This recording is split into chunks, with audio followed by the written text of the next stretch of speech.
Saludos a todos de nuevo en este nuevo vídeo. Estoy muy feliz de poder estar de vuelta con ustedes. Creo que muchos de ustedes me han estado pidiendo este vídeo. Creo que eh, era el momento de que cumpliera con ese vídeo que me estaban pidiendo. Este tan helado vídeo sobre Ucrania. Muchos de ustedes me estaban pidiendo constantemente que hablara sobre Ucrania, Ucrania, Ucrania, qué está pasando en Ucrania, qué está pasando en Ucrania. Y bueno, me he tomado la libertad de prepararles un resumen. Espero poder, ¿verdad?, ser lo más eficientes para poder explicarle de manera lo más breve que se me haga posible por qué en este país llamado Ucrania hay un conflicto militar actualmente en la porción este del país, cómo ocurrió, cómo surgió el conflicto, quiénes son los distintos actores que están, ¿verdad?, combatiendo en esta guerra.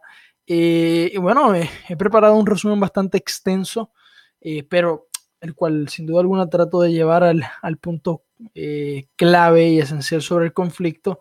Creo que quizás indudablemente hay mucha información allá afuera sobre el conflicto ucraniano muy buena, pero es muchísima información. Creo que en este nuevo video que vamos a estar realizando, pues intento de manera efectiva de poder explicarles esto. Creo que muchos de ustedes me han estado pidiendo también que realice otros vídeos sobre la guerra, por ejemplo, en Libia, y eso lo vamos a estar cubriendo próximamente. Esa era mi sorpresa, no se los quería decir, pero ya lo saben. Eso viene pronto. Vamos a estar analizando también la situación militar en Libia. Y nada, vamos semanalmente a tomarnos parte por parte, país por país, conflicto por conflicto, el placer de poder discutir las situaciones militares en estos países o políticas incluso. Muchos de ustedes me han pedido que hable sobre Venezuela, es algo que no descarto, es algo que lo estaremos haciendo pronto. Antes de comenzar, también quiero darles a todos las gracias por continuar suscribiéndose a este canal, por continuar compartiéndolo, por darle like, por presionar la campanita, por dejarme sus comentarios ahí abajo. De hecho, les pido por favor que cuando culmine este vídeo hagan eso. Y nada, vamos directamente a analizar el mapa en Ucrania, pero también vamos a dar, como he hecho también en el mapa cuando en mis comienzos, cuando comencé a hablar sobre la guerra en Siria, en Yemen y ahora en Afganistán, vamos a comenzar, vamos a hablar un poco de historia, vamos a hablar un poco sobre Ucrania antes de entrar directamente en el conflicto. Miren, sin duda los conflictos internacionales, desde mi punto de vista, sirven para entender un poco la historia, o sea, para entender por qué ocurren las cosas, por qué ocurrieron esos eventos y por qué ocurrirán ciertas cosas en el futuro que a veces proyectamos. Ahora, en el caso de Ucrania, sin duda a mí no me cabe la menor duda que es interesante cómo una protesta contra el presidente en ese momento en Ucrania en 2014 y contra los rusos se convirtió en algo que hoy día es un conflicto. ¿Qué pasa? El conflicto actual se debe a que ¿verdad?, quien fuera el presidente de Ucrania en ese momento, Víctor Yanukovych, se opusiera a firmar un acuerdo de asociación con la Unión Europea, y este acuerdo básicamente la gran mayoría de los ciudadanos lo apoyaban. Sin embargo, hubo un grupo de ucranianos que se lanzó a las calles, y de hecho fue este mismo grupo el que vio que a la larga estaba el futuro del país, el futuro de Ucrania en las manos de Rusia, y por eso se lanzaron a las calles, protestaron en las plazas, derribaron las estatuas, por ejemplo, de Lenin, y de hecho a largo plazo, durante ese mismo periodo, forzaron la huida del presidente Víctor Yanukovych del país. Pero antes de llegar ahí, ya dándoles esa esencia, ¿por qué ocurrió? ¿Por qué existe este sentimiento tan antirruso entre la gran mayoría de los ucranianos? ¿Por qué? Miren, en 1922 Ucrania entró a formar parte de la Unión de Repúblicas Socialistas perdón, de la Unión de Repúblicas Socialistas Soviéticas, o lo que era la URSS. Ahora, la pregunta clave, ¿quería Ucrania ser parte de la URSS? No precisamente. Primero, había estallado una guerra civil en Ucrania. Luego, los ucranianos perdieron una guerra contra Polonia. Entonces, luego el país quedó partido en dos trozos. Una parte fue anexionada por Polonia, que si este mapa me lo permite aquí un poquito enseñárselos, no me lo permite muy bien, pero bueno, ya se lo explicaré a través del proceso. Nada, una porción del país quedó anexada por Polonia y la otra porción perdón, por la Unión Soviética.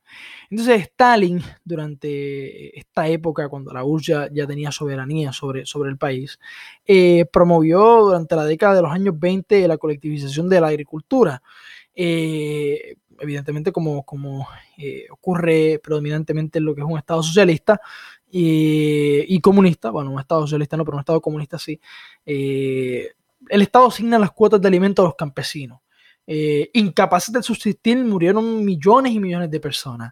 Pero fue entre 1932 y 1933 lo que se le bautizó como el Holodomor o la Gran Hambruna. Los ucranianos, bueno, han querido a través de la historia que esto se le llame genocidio.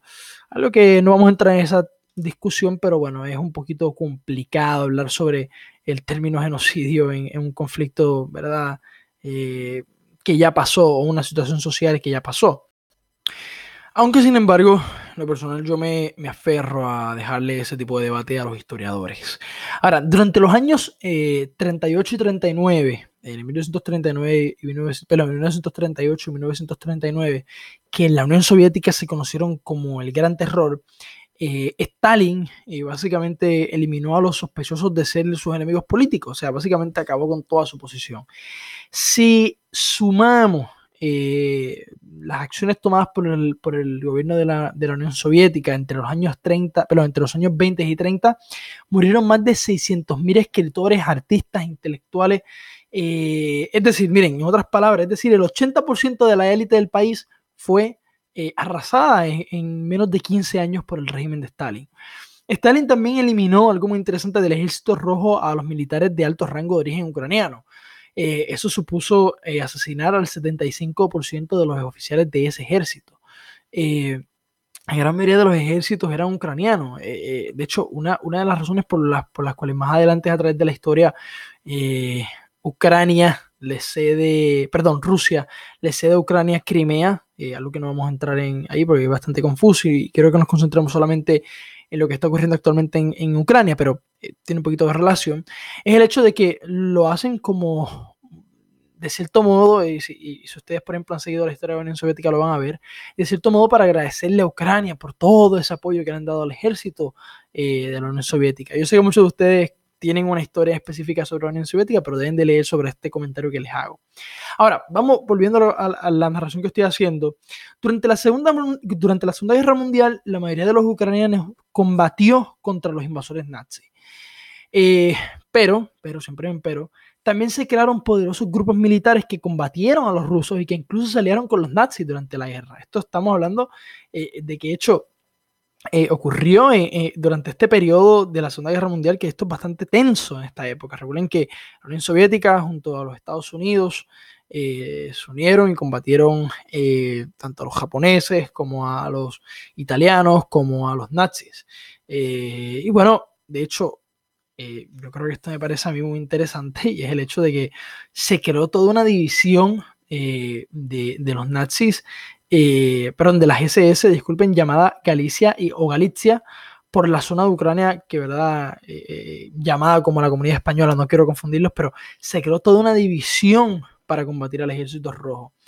Cuando muere Stalin, Nikita Khrushchev cambió el rumbo de las relaciones totalmente.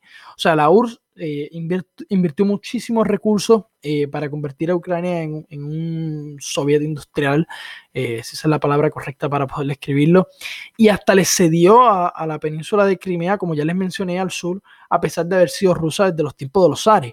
Y bueno, lo hizo porque evidentemente Ucrania económicamente tenía un peso en la Unión Soviética salvaje. Entonces, luego de Khrushchev le siguió Brezhnev, quien de hecho era de origen ucraniano, algo muy, muy importante. Tanto fue el entusiasmo por Ucrania que no se dudó en levantar una central nuclear en Chernobyl. No sé si ustedes recuerdan el famoso caso de los años 80 cuando hubo un pequeñito, y lo digo entre comillas y de manera sarcástica, un pequeñito daño al ambiente a nivel mundial, porque el impacto de Chernobyl fue salvaje y todavía, de hecho, el efecto y la presencia de ciertos componentes nucleares en la atmósfera europea todavía persiste. Pero bueno, ustedes todos están conscientes de lo que estoy hablando. Y bueno, cuando se levanta esta central nuclear en Chernobyl ocurre en 1987, ese famoso evento en el que la central voló por los aires causando sin duda el mayor accidente nuclear de la historia. Igual fue la causa, bueno, fue la falta de seguridad. Y sin duda, bueno, hasta el día de hoy amplias zonas de Ucrania quedaron devastadas. Pero saliéndonos de Chernobyl y volviendo a la historia de Ucrania y Rusia, porque sin duda Rusia tiene un impacto a través de la historia de Ucrania brutal. En 1991, Ucrania aprovechó la debilidad de la Unión Soviética para independizarse, como lo hicieron muchísimas repúblicas que eran parte, bueno, la mayoría de ellas en el 91 es cuando la mayoría de ellos se independizan, muchas de las repúblicas que eran parte de la URSS. Y ahora me viene un dato muy interesante a la mente, y es que, para los que no lo sepan, no sé si no tiene ningún tipo de relación a lo que estamos hablando, pero no sé si ustedes lo saben, pero aproximadamente entre 1989 y 1999, durante este periodo, cuando salen más de 1 millón de judíos de la URSS hacia Israel, y la gran mayoría de los judíos que salieron de la URSS salían de Ucrania. Así que tengan eso muy en mente. De hecho, a través de la historia del hasidismo, una tendencia, una corriente del judaísmo, hay mucha historia que sale de aquí, de Ucrania, Polonia, etc. Ahora, desde la independencia de Ucrania, Rusia ha tratado de influir en este territorio, el cual tiene aproximadamente 46 millones de habitantes. Unas veces escoltando el suministro de gas, de manera sutil, lo digo también de manera sarcástica, y otras tratando de atraerse a los políticos. Entonces, Ucrania hoy es un país industrial que produce aviones, trenes, coches, carros de combate. Además, se le considera un inmenso granero, o sea, gracias a sus tierras fértiles, a pesar de ser un país bastante frío, tiene muchísimas tierras fértiles. Por ejemplo, ahora también me viene a la mente un hecho de que un país que, por ejemplo, esté en una latitud parecida que a la que está Ucrania y que tenga un ambiente parecido, lo podría ser Corea del Norte, aunque indudablemente Corea del Norte es muchísimo más frío que Ucrania, pero a diferencia de Corea del Norte, donde solamente el 15% de la tierra es cultivable, en Ucrania más del 65% de la población de la tierra es cultivable. Entonces, la economía ucraniana ha estado en recesión desde el 2012, según el Fondo Monetario Internacional. El año pasado informó que la economía solamente podría crecer en un 2,7%. Esto debido también a la corrupción inmensa que hay en Ucrania aún. Ya llegaremos en ese punto en el que les explicaré por qué hay tanta corrupción. Y también esto ha llevado a que el país hoy esté dividido, aunque ¿verdad? No en partes iguales. Y el país está dividido entre prorrusos. Según, por ejemplo, las encuestas, muchos ucranianos anhelan los tiempos de la Unión Soviética, y los otros que son prooccidentales. Estos últimos son los que se reunieron durante semanas en la Gran Plaza de la Independencia, lo que se conoce en ucraniano como Maidán Nesazhnenosti. Disculpen por un poquito de acento que tengo árabe y hebreo ahí cuando estoy pronunciando estas palabras, pero es que son complicadas. Y bueno, la rebelión que estos prooccidentales ucranianos promovieron fue bautizada como lo que se llamó el Euromaidán. Estas protestas iban dirigidas también contra la corrupción de la familia Yanukovych, la cual pretendía controlar todos los hilos del poder económico, político y mediático. La familia de Yanukovych es una familia aristocrática, de gente poderosa a través de la historia, y bueno, desembocó en algo muy negativo a nivel social.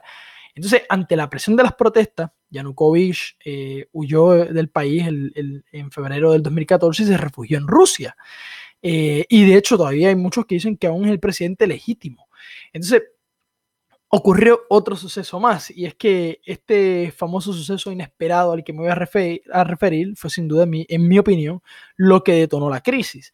Y es que, bueno, al sur de Ucrania, en Crimea, como podemos ver aquí, si este mapa me lo permite, en Crimea, vive una población de origen ruso que no está de acuerdo con las protestas en Kiev, que no está de acuerdo con esas protestas en Kiev. De hecho, el 66, les mentiría si les doy un número exacto, pero entre el 65% y el 68% de la población en Crimea étnicamente hablando, es rusa.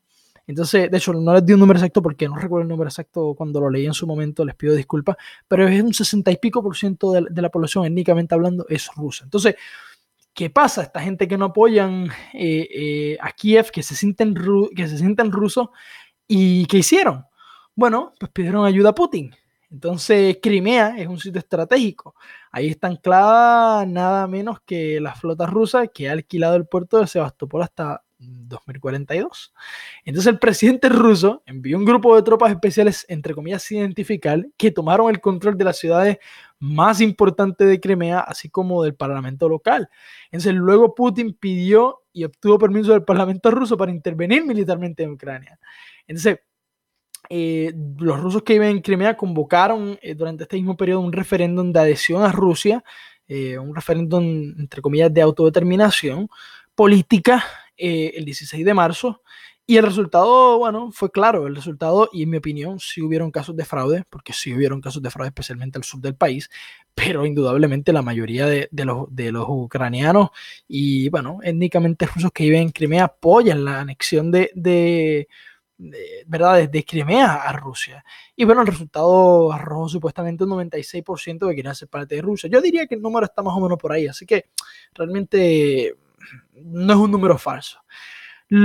Aunque bueno, hay que destacar que los observadores internacionales no han podido verificar esos datos ¿verdad? Con cierta certeza y eficacia, porque hubo muchos problemas a la hora de que hubieran observadores internacionales a la hora de ir a Ucrania durante este periodo. Entonces, es durante este periodo cuando el presidente de los Estados Unidos, en ese momento el presidente Barack Obama, avisó a Vladimir Putin de que si sigue adelante, y les cito, sus acciones tendrán costes. Sin duda, Ucrania es el mayor punto de fricción entre los países de la OTAN. En este punto, ¿verdad? En 2014, en este punto, geopolíticamente mirándolo y políticamente mirándolo también. Creo que, en mi opinión, ¿verdad? Ucrania es el mayor punto de fricción entre los países de la OTAN y Rusia desde el final de la Guerra Fría. Eso no tengo no tengo la menor duda.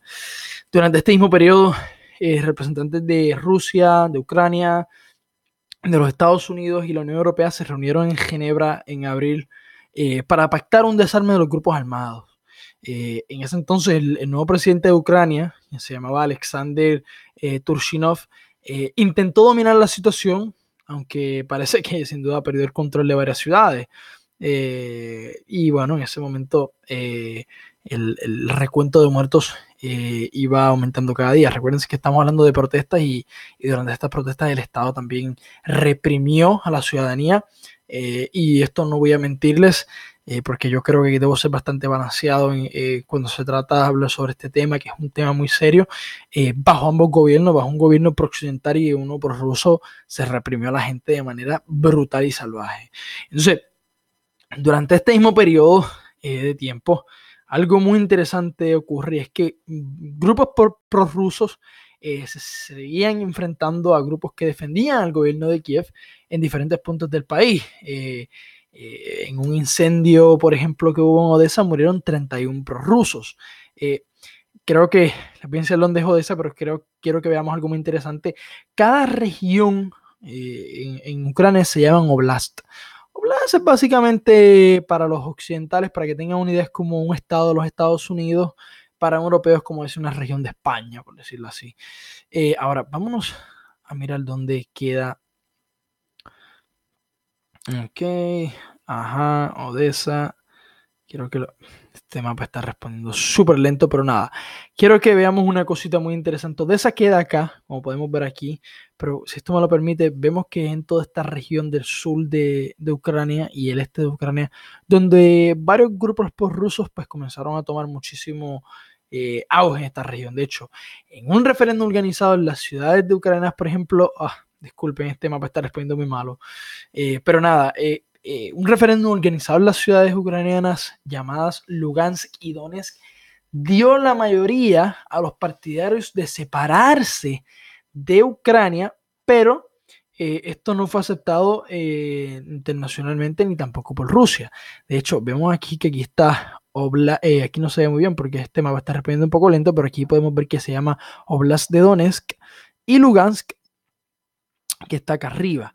Entonces, estas son las regiones que se independizaron o se autodenominaron como independientes, pero que ni Rusia ni la comunidad internacional reconocen aún estas porciones territoriales como parte del territorio soberano ucraniano, pero estas regiones están controladas por rusos, por rebeldes prorrusos que de hecho reciben armamento ruso, han recibido entrenamiento ruso. De hecho, en estas regiones ha habido presencia militar rusa. Yo sé que muchos de ustedes van a decir, no, que si tienes una retórica muy prooccidental. No, pero es que el propio gobierno ruso ha reconocido de manera indirecta que ha tenido presencia militar aquí en esta región. Así que vamos a mantener ese balance de la realidad. Ahora, en las elecciones presidenciales, y ojo aquí, que esto es un punto muy importante, las elecciones presidenciales del domingo 25 de mayo de este año, del 2014, ganó el oligarca y empresario Petro Poroshenko. Poroshenko prometió llevar la paz al país, proteger las zonas en conflicto, etcétera. Y bueno, hay un cambio de gobierno radical en Ucrania. Rusia, de hecho, lo reconoce. Pero siguen ocurriendo muchas cosas. Por ejemplo, el 17 de junio se estrelló un avión comercial de Malaysia Airlines en suelo ucraniano. Y todo indicó, ¿verdad?, que fue derribado por un misil lanzado por separatistas prorrusos. Algo también que es muy lastimoso, no solamente porque se derribó este avión, sino porque murieron 298 pasajeros. Entonces, ¿qué continúa pasando en el 2014? Los rebeldes prorrusos y el ejército ucraniano aceptan un alto al fuego en estas regiones, en Lugansk y Donetsk.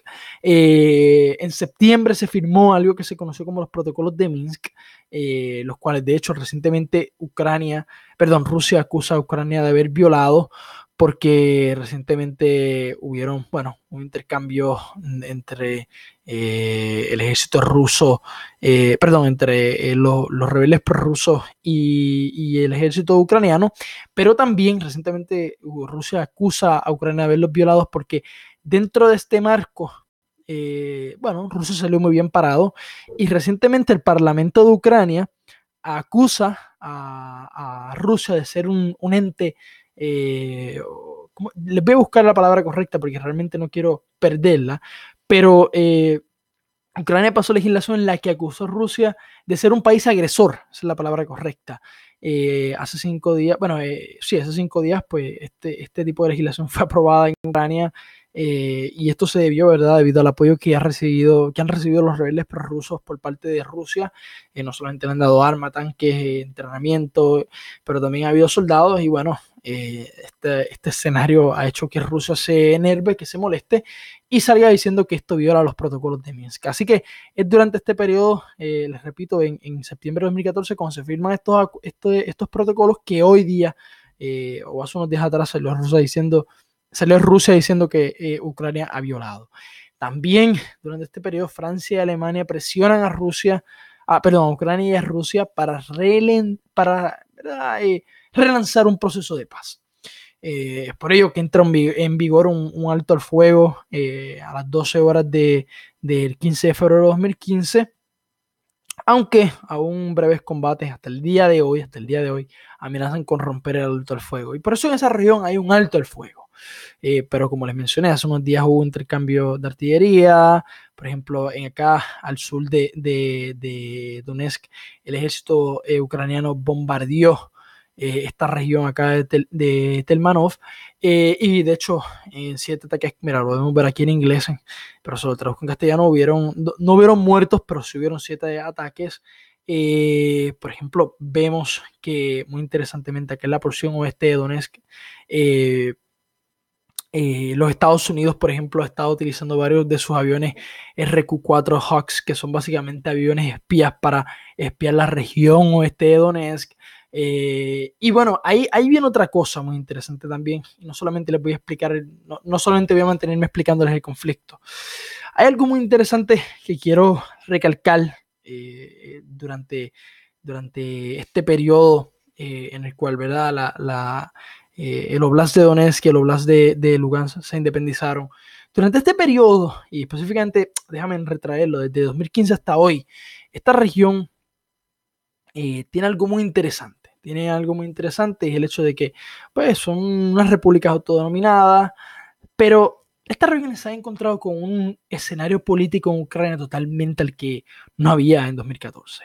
¿Y por qué digo esto? Por ejemplo, eh, cuando Petro Poroshenko llega al gobierno, Petro Poroshenko decide traer a alguien que yo creo que muchos de ustedes conocen, o quizás no, alguien que se llama Mikhail Saakashvili, perdón. Y Mikhail es un personaje muy interesante. Mikhail Saakashvili, disculpen, ese es su nombre correcto, me equivoqué. Fue presidente de Georgia, del país, no del estado de los Estados Unidos, del país de Georgia. Fue sin duda el líder de la Revolución de las Rosas. Fue presidente por más de 10 años en Georgia, logró atajar la corrupción en el país, sacó a Georgia de la crisis económica que vivía el país a principios del siglo XXI, estableció una enmienda constitucional que, por ejemplo, me estoy acordando ahora porque es que realmente es mucha información la que tengo sobre él, muy interesante, pero este es destacable, logró, por ejemplo, que a nivel constitucional se estableciera que Georgia solamente pudiera gastar el 30% de todo lo que ingresa, o sea que tomó medidas económicamente hablando muy buenas. Entonces, ¿qué hace Petro Poroshenko? Cuando este señor, Mikhail Saakashvili, sale del gobierno, fue acusado de violación de los derechos humanos y de haber intentado uh, realizar acciones bastante genocidas en contra de grupos minoritarios, como por ejemplo en Osetia del Sur, durante la guerra que tuvo Rusia con este país llamado Georgia en 2008. Y bueno, este señor Mikhail Saakashvili, necesitaba un lugar a donde irse y adivine a dónde se vino. Se vino a Ucrania. ¿Por qué? Porque él era muy amigo del oligarca y empresario Petro Poroshenko. No solamente eran gran amigos, sino que fueron a la universidad juntos y bueno, eran muy amigos. ¿Qué pasa? Que también este mapa está respondiendo muy lento y no me lo permite enseñárselos, pero acá lo podemos ver la región de Odessa.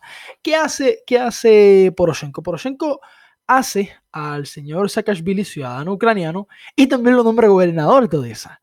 En Odessa, allí Mikhail Saakashvili, bueno, durante todo este periodo de crisis que vive Ucrania, tomó unas acciones muy buenas, intentó reducir la corrupción, intentó de acabar con la corrupción, de hecho, que se cometía en los puertos de Odessa, intentó atajar la criminalidad, la redujo de manera dramática, trajo estabilidad económica, creó creó un ejército militar financiado por los oligarcas del país, ahí es donde les voy a llegar ya mismo porque quiero que entiendan algo muy interesante, pero también hizo algo muy importante y es que utilizó, por ejemplo, a cuerpos de seguridad estadounidenses, como por ejemplo la policía de California, para que vinieran a entrenar a la nueva policía de Odessa.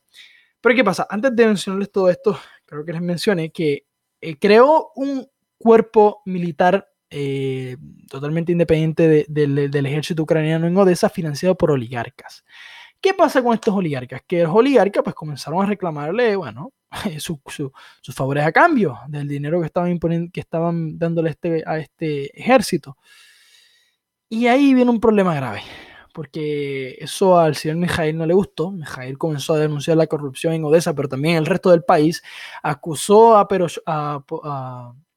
Petro Poroshenko, quien era su amigo y que le había dado la ciudadanía ucraniana, de corrupto y de tener a gente corrupta también a su alrededor.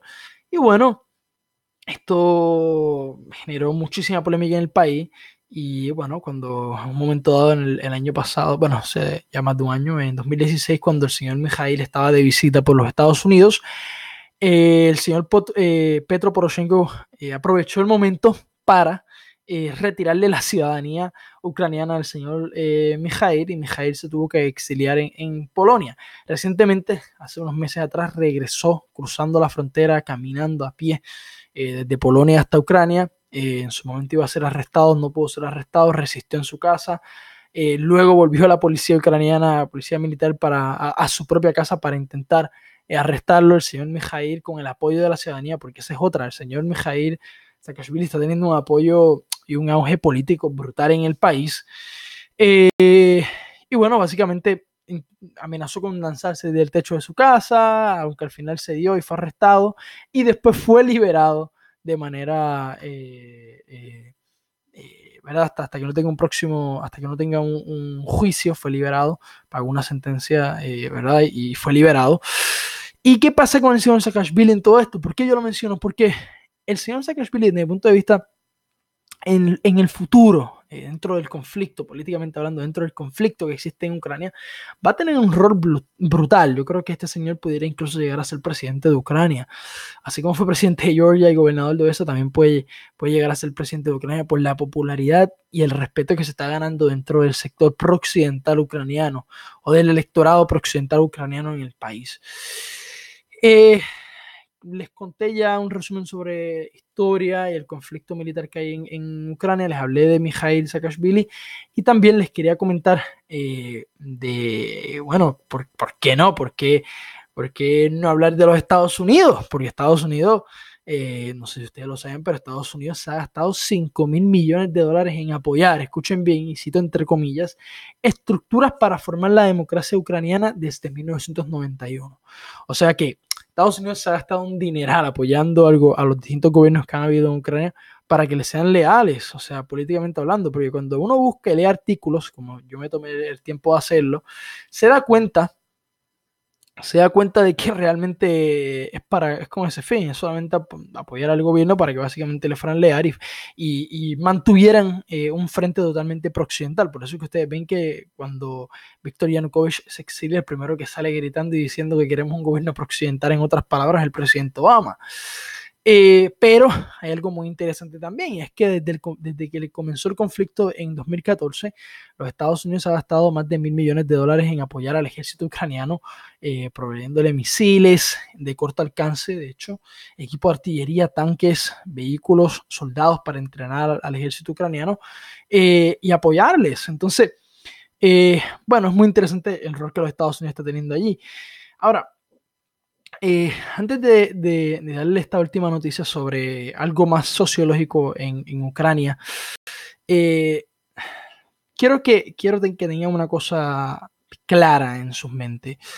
El Estado ucraniano es un Estado muy centralista. Yo creo que no es porque solamente en el Oblast de Donetsk y de Lugansk hayan grupos prorrusos independentistas que se quieren separar del país, es por eso que Ucrania se va a romper. No. Eh, Ucrania es un estado muy centralista, es como políticamente hablando a nivel organizativo. Me atrevería a decir que es como una fusión de Alemania. Tiene quizás, por ejemplo, el componente de los Landers, en el sentido de que tiene regiones en el país, pero es muy centralista, al igual que como por ejemplo lo es Francia. Entonces, esto ha llevado sin duda a que muchas personas dentro del Estado se planteen el hecho de cuán efectivo sería, por ejemplo, descentralizar a Ucrania para poder, ¿verdad? Quizás contener este conflicto, porque este conflicto, como les repito, comenzó desde el interior de la sociedad civil y en mi opinión va a acabar con el levantamiento de la sociedad civil. Así que bueno, tengan eso en mente. Y nada, para concluir, a nivel sociológico hay que hablar también de una epidemia que está habiendo ahora mismo en Ucrania, y es una epidemia de VIH. Ucrania es uno de los países donde las personas más tienen VIH, aproximadamente 240.000 personas. Con esta enfermedad, recientemente se ha publicado un artículo muy interesante en el que se demuestra que con esta enfermedad muchas de las personas provenientes interesantemente, de Lugansk, acá al norte de Donetsk y acá en Odessa, que no se puede ver muy bien, tienen esta enfermedad. Es interesante porque son de estas dos regiones donde más están proveniendo personas con esta enfermedad recientemente, específicamente por los pasados 18 meses.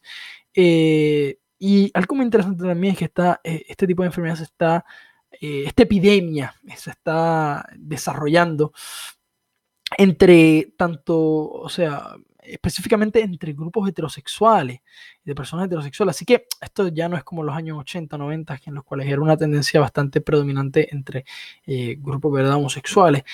Creo que realmente no tengo más noticias importantes que darle sobre Ucrania. Creo que el conflicto ucraniano era mejor explicarlo con un mapa para que pudiéramos localizar cierta zona, pero básicamente consistía en darles mucha información para que puedan entenderlo de manera sencilla. Yo creo que traté de hacer un resumen lo más sencillo posible.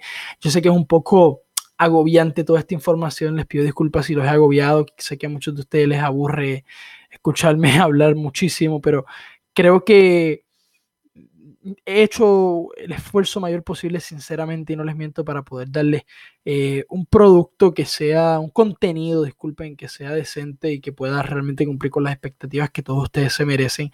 Realmente les doy muchas gracias a todos por su apoyo, gracias por apoyar este canal, suscríbanse al canal, denle like, compartan el vídeo. Sin duda, dejen sus comentarios ahí abajo, permítanme saber de dónde provienen, de qué país me están viendo. Creo que eso me ayuda mucho para poder en el futuro continuar haciendo otros vídeos. Los temas que quieren que continúe haciendo vídeos, ya les mencioné que esta semana tenemos este video de Ucrania, la próxima semana tenemos uno de Siria y la otra próxima semana, dentro de 2 semanas, antes de mi cumpleaños, porque cumplo el 4 de febrero, espero poder realizarles un vídeo sobre Libia. Creo que ya tengo muchas ideas sobre qué vamos a hablar en Libia. Pero bueno, en general eso es todo lo que tengo por hoy. Y una idea que les tengo antes de irme. Si realmente ustedes, por ejemplo, no tienen tiempo de escuchar, de ver el vídeo en YouTube, váyanse en su vehículo, pónganse los audífonos mientras camina y póngase los audífonos y escuche este vídeo. Creo que no es necesariamente mirarlo 100%, creo que lo pueden escuchar y creo que así pueden quizás disfrutar un poco. Yo creo que al final del día hago esto, aunque no me gano ni un duro, ni un centavo, pero lo hago porque realmente me gusta poder proveerles información para que ustedes se entretengan y bueno, quizás aprendamos todos juntos un poquito, ¿vale? Muchas gracias a todos por su apoyo, mucho éxito, muchas cosas buenas, que tengan un buen día, una buena tarde o una buena noche.